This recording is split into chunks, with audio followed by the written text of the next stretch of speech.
Finally, Saturday came and I was meeting Aspen in Bayside at her house. She offered to pay for my cab to and from, which is better than taking the bus. I did ask her if she was sure a few times. It's always hard for me to accept people doing things for me. Don't ask me why, because I do not know why. When I pulled up, she timed it perfectly and was outside to pay the cab driver. Her house was huge. It looked like something that didn't belong in New York City. The bricks were light colored brown, almost beige. The windows were almost floor to ceiling and very wide on the first floor. They had matching windows on the second level, but they were skinnier and two windows per frame, it looked. There was about four stairs leading up to the front door, which was a double door. The stairs and stoop lined up with the perfect amount of space. The design was much different than most houses. It had more style, I guess you could say. The house looked separated but was not. The sides were kind of like cylinder, but the middle was like a rectangle until you got near the roof. Then the middle was rounded like the zodiac sign of Libra, and the sides were shaped like an octagon. The landscape outside had different bushes. Some looked like Cousin It from the Addams family, others looked like tiny trees.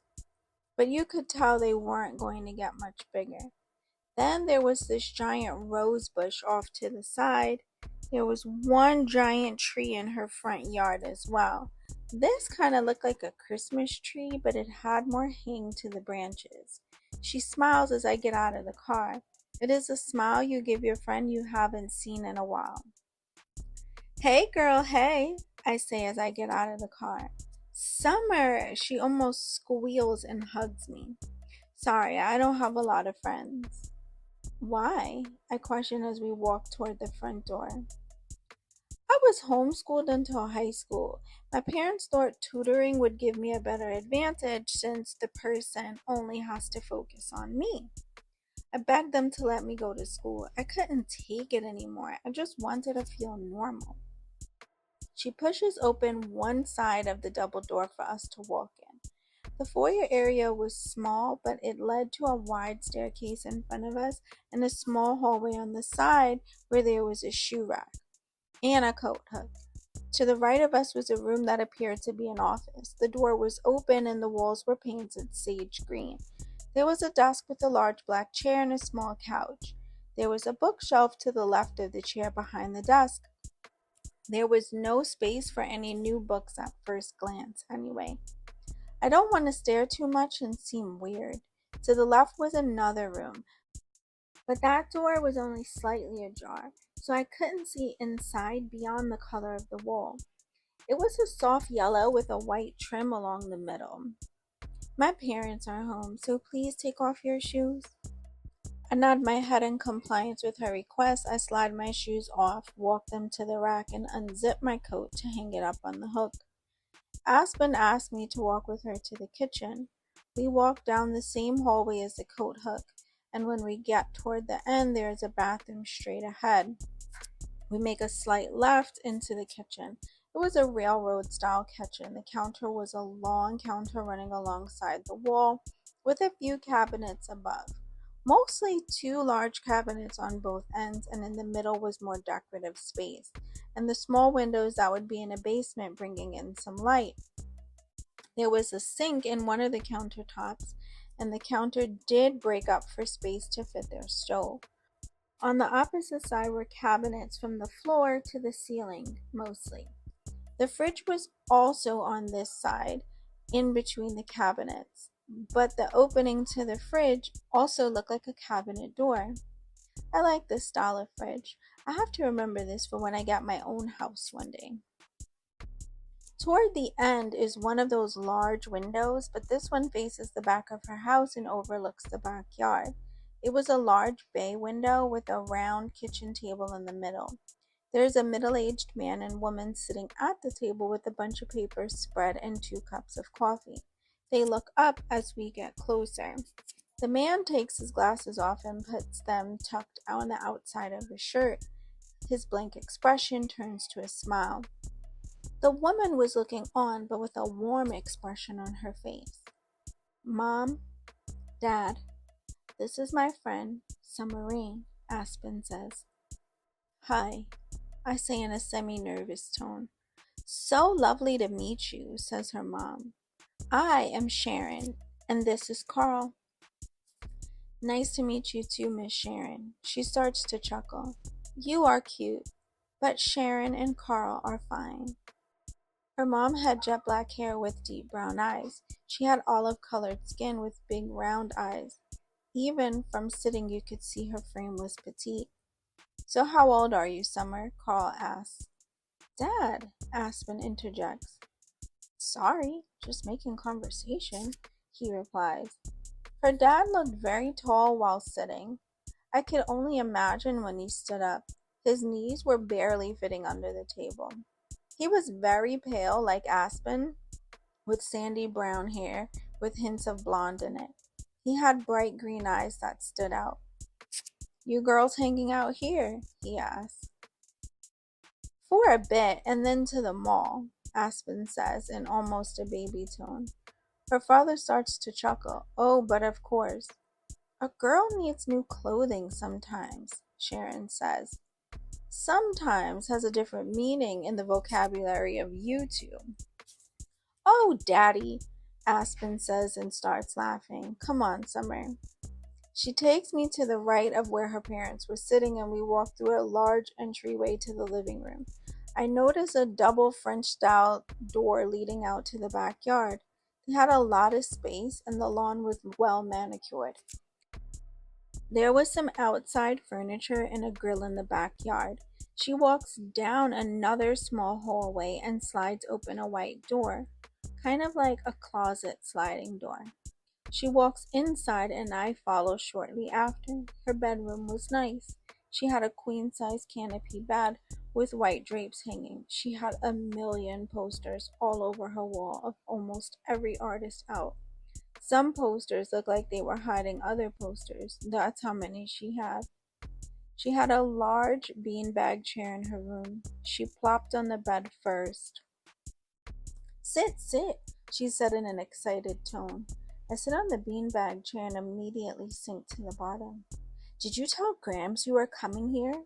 She asks as she sits up on her bed. I told him we were hanging out, but I didn't give too much info. What'd he say? She smiles. Nothing. Just told me to be safe. I really like Clue, and he comes over every week for dinner. He probably doesn't want anyone to know. Why you say that? I don't know, but his mom. He told me she won't accept me because I'm white. She doesn't like it. I nod my head.